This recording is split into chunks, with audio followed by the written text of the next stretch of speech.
Hello friends, मी अमोल देवकर स्वागत करतो तुम्हा सर्वांचं तुमच्या युट्यूब चॅनल गौरी सायन्स अकॅडमीवर. आपल्या महाराष्ट्रातील एकमात्र असं चॅनल जिथे मिळेल तुम्हाला क्लास 8, 9, 10 सायन्स साठी क्वालिटी एज्युकेशन एकदम फ्री ऑफ कॉस्ट, ते पण विथ फ्री पीडीएफ नोट्स. ठीक आहे, तर बघा बेटा, आपण पाहताय तुमचं क्लास 10 सायन्स 1चं फर्स्ट चॅप्टर ग्रॅव्हिटेशन, आणि हे आजचं आपलं ग्रॅव्हिटेशनचं लास्ट लेक्चर आहे.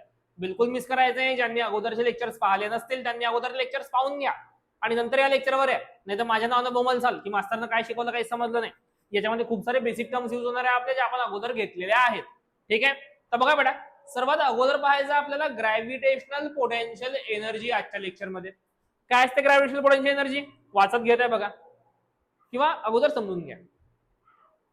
समजा एखादा ऑब्जेक्ट, हा अर्थ सरफेस आहे आपला, एखादा ऑब्जेक्ट इथे आहे. चला, सरफेस पकडायचं कामच नाहीये, डायरेक्ट डस्टर होऊन समजून घेऊ. समजा हे डस्टर आहे माझ्याकडे, समजा काय डस्टर आहे माझ्याकडे. मी याला काय केलं, हा अगोदर जमिनीवर ठेवलेलं होतं.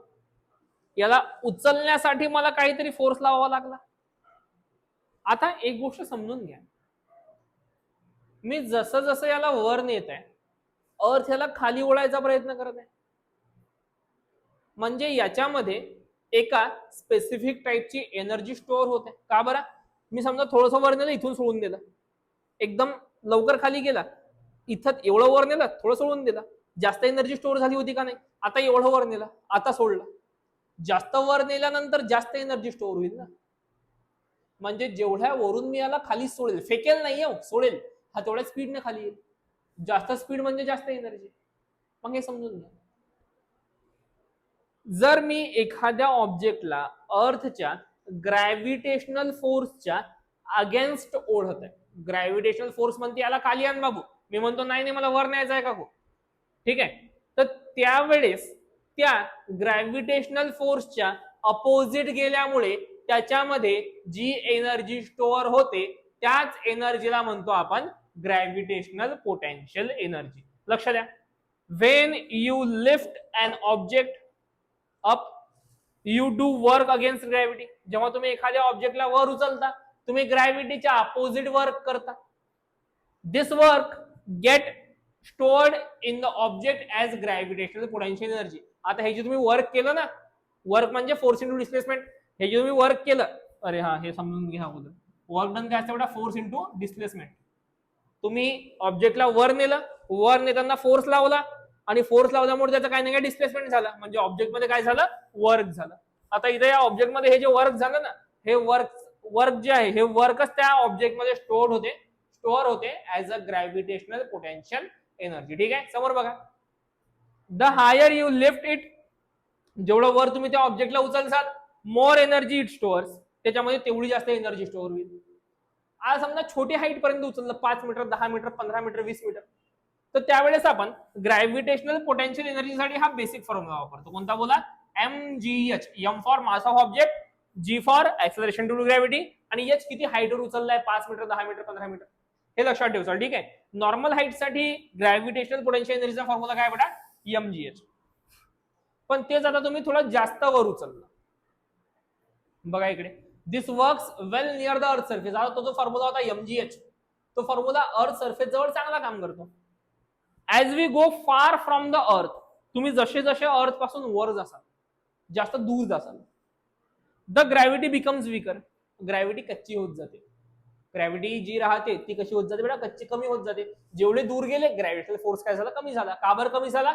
मागचं लेक्चर पाहून घ्या, मागचं की मला वाटते मागच्या मागचं काय माहित, बट पाहून घ्या, जिथं मी अर्थ ग्रॅव्हिटेशनल ऍक्सलरेशन समजून सांगितलंय. तुम्ही जसं जसं वर जासाल, ऍक्सलरेशन ड्यू टू ग्रॅव्हिटी कमी होते, म्हणजे ग्रॅव्हिटी काय होत जाते? कमी होत जाते. बघा समोर, so instead of using mgh we use a better formula. मग mgh न यूज करता आपण एक चांगला फॉर्म्युला यूज करतो. कोणता फॉर्म्युला आहे बघा?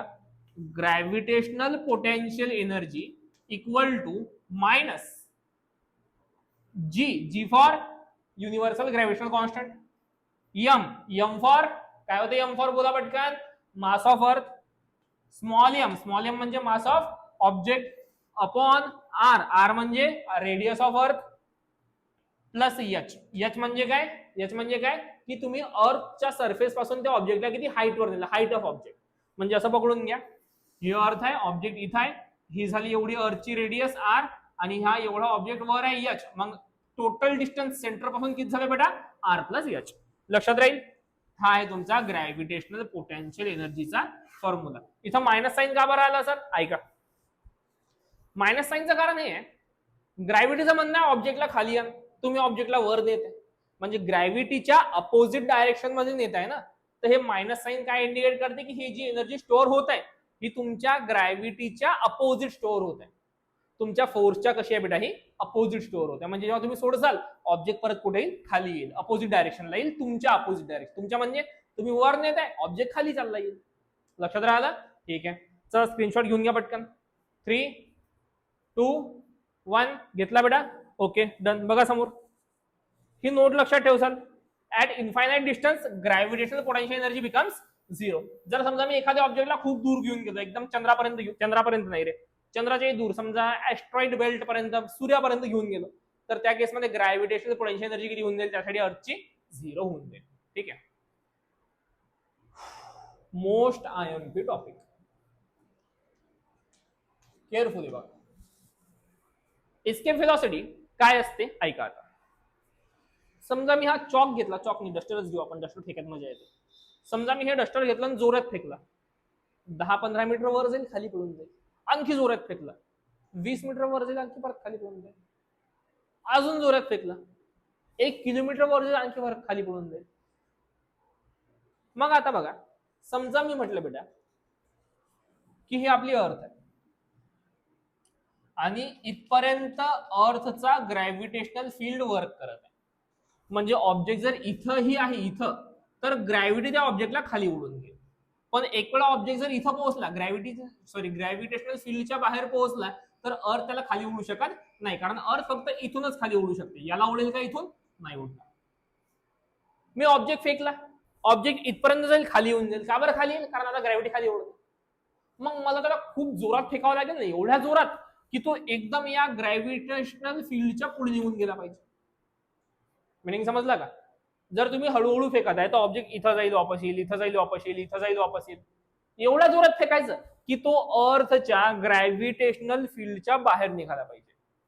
मग सुरुवातला जर मी आरामात फेकलं तेव्हा ऑब्जेक्टची व्हेलॉसिटी कमी राहील, जोरात फेकलं थोडीशी वाढेल, आणखी जोरात फेकलं व्हेलॉसिटी आणखी वाढेल. मग कमीत कमी एक काही ना काही व्हेलॉसिटी तर अशी असेल ना की मी जर त्या व्हेलॉसिटीने, समजा 50 मीटर पर सेकंदने, त्या व्हेलॉसिटीने मी जर फेकलं तर तो जो ऑब्जेक्ट आहे आपला तो ग्रॅव्हिटेशनल फील्डच्या बाहेर निघून जाईल. त्यालाच म्हणतो आपण इस्केप व्हेलॉसिटी. इस्केप व्हेलॉसिटी म्हणजे कमीत कमी एवढी व्हेलॉसिटी की त्या व्हेलॉसिटीने तुम्ही जर एखादा ऑब्जेक्ट फेकला त्याने किंवा त्याच्यापेक्षा जास्त व्हेलॉसिटीने, तर तो ऑब्जेक्ट अर्थची ग्रॅव्हिटेशनल फील्ड सोडून बाहेर निघून जाईल. बघा इकडे, escape velocity means the minimum speed.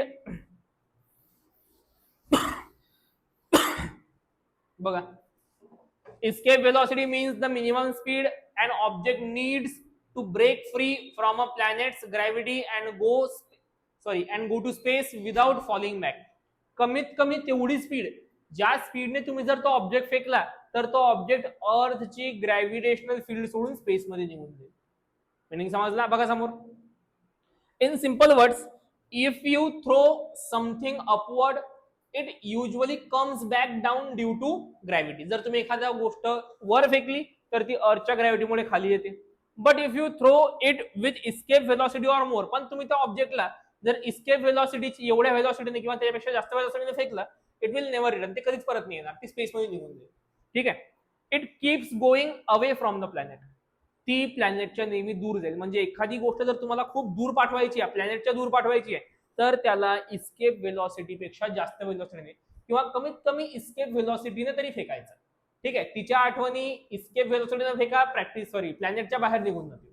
Meaning समजली इथपर्यंत? बघा समोर आता, using energy to find escape velocity. आता आपल्याला इस्केप व्हेलॉसिटी म्हणजे नेमकी किती, आतापर्यंत आपण इस्केप व्हेलॉसिटी बोलत नाही, पण नेमकी किती व्हेलॉसिटी हे पाहायचं आहे. ठीक आहे. बघा इकडे, at surface of earth, at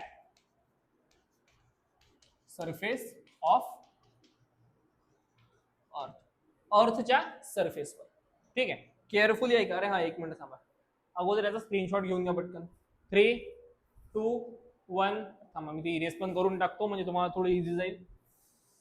घेऊन घ्या स्क्रीनशॉट पटकन. 3, 2 1 महत्वाचा आहे, पटकन घेतला. 3 2 1 स्टार्ट. बघा बेटा समोर आता. मग आता आपल्याला पाहायचं नेमकं इस्केप व्हेलॉसिटी किती असते. ठीक आहे, इस्केप व्हेलॉसिटी पाहण्यासाठी आपण काय करू, एनर्जीचा यूज करू. कोणाचा यूज करायचा बेटा आपल्याला, एनर्जीचा. बघा इकडे लक्ष द्या, तुमचं झालेलं असेल मे बी अगोदर, हे माहित असेल तुम्हाला. सो मी असं म्हणू शकतो का, at surface of earth, surface of earth, अर्थच्या सरफेसवर कायनेटिक एनर्जी किती राहील ऑब्जेक्टची, half m v square. Kinetic एनर्जीचा फॉर्म्युला तुम्हाला माहित आहे. पोटेन्शियल एनर्जी किती राहील बोला, किती राहील बोला पटकन, minus of G M m upon r plus h होता. आपण म्हटलं सरफेसवर सांगा, तर सरफेसवर हाईट किती राहील, 0 म्हणजे प्लस 0, तर हे निघून गेले. ठीक आहे, मग टोटल एनर्जी किती झाली सांगा बरं सरफेसवर. याला म्हणतो आपण kinetic energy 1, potential energy 1, total energy 1 म्हणजे सरफेसवरची. ठीक आहे, किती झाली बोला, कायनेटिक एनर्जी सरफेसवरची प्लस पोटेन्शियल एनर्जी सरफेसवरची. कायनेटिक एनर्जी किती आहे, सॉरी कायनेटिक एनर्जी किती आहे सरफेसवर, half m v square, plus potential energy किती आहे बेटा सरफेसवर, minus of G M m upon R. Notation सांगा एक वेळा, m mass of object, v velocity, G universal gravitational constant, M mass of earth, m mass of object आणि r radius of earth. ठीक आहे, हे झाली आपली टोटल, किंवा चला सांगा total energy on surface of earth किती झाली मग बोला, half m v square plus minus minus g M m upon r. Okay, equation number बरोबर. आता समोर बघा बेटा, मी असं म्हणू शकतो का, at infinite distance, at infinite distance, infinite distance वर सांगा मला आता, इनफायनाइट डिस्टन्स सांगा मला आता, कायनेटिक एनर्जी 2 किती होऊन जाईल बेटा, 0. पोटेन्शियल एनर्जी आपण आताच म्हटलं इनफायनाइट डिस्टन्स किती होऊन जाते बेटा, 0. मग total energy 2 at infinite distance, kinetic energy 2 plus potential energy 2, 0 plus 0 किती झाली बोला, 0 टोटल एनर्जी. ओके, इथपर्यंत डिफिकल्टी आहे का, नाही. बघा समोर मग आता, according to law of conservation of energy, law of conservation of energy ना आपण असं म्हणू शकतो का बोला बरं, टोटल एनर्जी जेवढी सरफेसवर राहील तेवढीच टोटल एनर्जी कुठे राहील बेटा, इनफायनाइट डिस्टन्सवर राहील. Energy neither be created nor be destroyed. जर ऑब्जेक्ट तोच आहे तर त्याची सरफेसवरची एनर्जी आणि वरची एनर्जी कशी राहणार आहे, सारखी राहणार आहे. मग टोटल एनर्जी 1 किती आहे आपली, ही आहे, ही इथं इक्वेशन नंबर 1 मध्ये किती आहे बोला, half m v square minus g M m upon r equal to total energy 2 किती आहे बेटा आपली, 0. आता याला तिकडे जाऊ द्या, म्हणजे half m v square equal to काय मिळालं मला, g M m upon r. इकडचा मायनस तिकडे प्लस झाला. ठीक आहे, आता बघा इकडचा एम तिकडचा एम कटले, हा 2 तिकडे वर जाईल, म्हणजे v square equal to g m upon r, 2gm upon r. आणि हा व्हीज काय आहे आपली, इस्केप व्हेलॉसिटी. ठीक आहे, मग इथनं मला व्ही ईएससी म्हणजे व्ही इस्केप काय मिळेल बोला, इस्केप व्हेलॉसिटी काय मिळेल सांगा, व्ही इस्केप इक्वल टू दोन्ही साईडचा रूट घेऊन टाकू आपण, काय होऊन जाईल तो, route of 2gm upon R. बरोबर. आता मला सांगा तुमचा स्मॉल जी चा फॉर्म्युला काय होता बेटा, small g equal to g m upon r square. मग हे बघा इथं जीएम अपॉन आर ता आहे, मला खाली काहीतरी करून आरचा स्क्वेअर आणायचा आहे. आरचा स्क्वेअर आणला म्हणजे मी तिथे स्मॉल जी पुट करू शकतो. मग तेच करतो मी, वर खाली आर ने मल्टिप्लाय करतो, म्हणजे काय होऊन जाईल हे 2 वर खाली आर ने multiplied by r upon r. ठीक आहे, तर 2gm अपॉन आरचा स्क्वेअर आणि वर आर जशाला तसा, हे पाहून घ्या, आर वर आणि आर इंटू आर, आरचा स्क्वेअर. इथनं मला व्ही इस्केप किती मिळाला सांगा, हे बघा हे जे आहे जीएम अपॉन आर स्क्वेअर, याला पुट करतो मी स्मॉल जी, म्हणजे अंडर रूट ऑफ 2gr. किती मिळालं बोला बेटा, अंडर रूट ऑफ 2gr. इथपर्यंत काय डिफिकल्टी आहे का सांगून द्या एक वेळा, पाहून घ्या, परत पाहून घ्या पूर्ण. ओके, आता चला मला पटकन यांच्या व्हॅल्यू सांगा. म्हणजे व्ही इस्केप इक्वल टू, चला खाली लिहितो, जागा कमी पडेल maybe. V escape equal to under root of two जशाला तसा, जी ची व्हॅल्यू किती आहे 9.77 किंवा 9.8 घेऊ आपण, मल्टिप्लाइड बाय आर. आर किती आहे तुमचा, रेडियस ऑफ वर्क किती राहते 6.4 इंटू 10⁶. आता या पूर्णला तुम्ही जेव्हा सॉल्व्ह कराल तुम्हाला VESC म्हणजे इस्केप व्हेलॉसिटी मिळेल 11.2 किलोमीटर पर सेकंड. लक्षात राहील, ही आहे तुमची इस्केप व्हेलॉसिटी. किती राहते बोला बेटा, 11.2 किलोमीटर पर सेकंड. व्हॅल्यू लक्षात ठेवायची. चला स्क्रीनशॉट घेऊन घ्या पटकन, नंतर आपण याचं ऍप्लिकेशन बघू काय आहे पटकन. ठीक आहे, तर आता बघा बेटा की इस्केप व्हेलॉसिटी इम्पॉर्टंट का बरं आहे बघा. टू सेंड रॉकेट, सॅटेलाइट्स और spacecraft into space we need to overcome earth gravity. मला जर एखादं स्पेसशिप किंवा रॉकेट किंवा सॅटेलाइट अर्थच्या बाहेर पाठवायचं आहे तर मला अर्थच्या ग्रॅव्हिटीला ओव्हरकम करावं लागेल ना. मग त्यासाठी मी काय करेल, ते जी स्पेसशिप आहे, ते जे रॉकेट आहे, ते जे सॅटेलाइट आहे, त्याला इस्केप व्हेलॉसिटी पेक्षा जास्त व्हेलॉसिटीने फेकेल. ठीक आहे, समोर बघा. So they must travel at more than escape velocity. मग त्यामुळे ते इस्केप व्हेलॉसिटी पेक्षा जास्त त्यांनी ट्रॅव्हल केला पाहिजे. समोर बघा. Otherwise they will fall back to earth. आणि जर इस्केप व्हेलॉसिटी पेक्षा कमी व्हेलॉसिटी असली तर ते अर्थवर परत फॉल बॅक करतील, पडून जातील खाली. मिनिंग समजलं बेटा. आता समोर बघा. जर तुम्हाला या चॅप्टरच्या पीडीएफ नोट्स लागल्या तर आम्हाला या नंबरला मेसेज करा. मेसेज कसा करायचा, हाय, हायच्या खाली तुमचं नेम, नेम नंतर स्कूल, स्कूल नंतर तुमचा क्लास, क्लास नंतर तुमची सिटी कोणती आहे, आणि खाली टाकायचं तुम्हाला जर या चॅप्टरच्या नोट्स पाहिजे तर सायन्स 1 चॅप्टर 1 नोट्स. तुम्ही मेसेज करण्याच्या विदिन 1 आवर तुम्हाला पीडीएफ फॉर्मॅट मध्ये नोट्स मिळून जातील. इथपर्यंत कोणतीही डिफिकल्टी असली तर आम्हाला डायरेक्ट मेसेज करायचा, तुमची डिफिकल्टी सॉल्व्ह करून देण्याचा आमच्या टीमचा पूर्ण प्रयत्न राहील. ठीक आहे, आणि इथं आपलं हे चॅप्टर संपलं. या चॅप्टरचे समोरचे 2 व्हिडिओ आणखी मिस करायचे नाही. समोरचे 2 नाही, मला वाटतं 3 व्हिडिओ येणार आहे आणखी. 3 कशासाठी, पहिल्या व्हिडिओमध्ये राहील या चॅप्टरचे पूर्ण टेक्स्ट बुक न्यूमेरिकल्स. हो, आपण न्यूमेरिकल्स पण घेतो. ठीक आहे, त्याच्या समोरचा व्हिडिओ थोडासा लॉंग राहू शकतो, मे बी 1 तासाचा, ज्यामध्ये आपण या चॅप्टरची पूर्ण एक्सरसाइज डिस्कस करू. आणि त्याच्या समोरचा जो व्हिडिओ राहील तो राहील या चॅप्टर मध्ये किंवा या चॅप्टरवर 2023 पासून, 2023 नाही 2021 पासून आलेले सर्वचे सर्व क्वेश्चन्स जे 10th स्टेट बोर्ड मध्ये विचारल्या गेले होते. म्हणजे असे 3 व्हिडिओ बाकी आहे, मिस करायचे नाही, खूप महत्वाचे होणार आहे. पूर्ण चॅप्टर एकाकडे आणि शेवटचे 3 व्हिडिओ एकाकडे. आपण प्रत्येक चॅप्टरच्या शेवटी असे 3 व्हिडिओ घेतच जाऊ, जिथं त्या चॅप्टरचे न्यूमेरिकल्स, एक्सरसाइज आणि PYQ प्रिव्हियस इयर क्वेश्चन्स हे सर्व राहतील. Okay, end for today.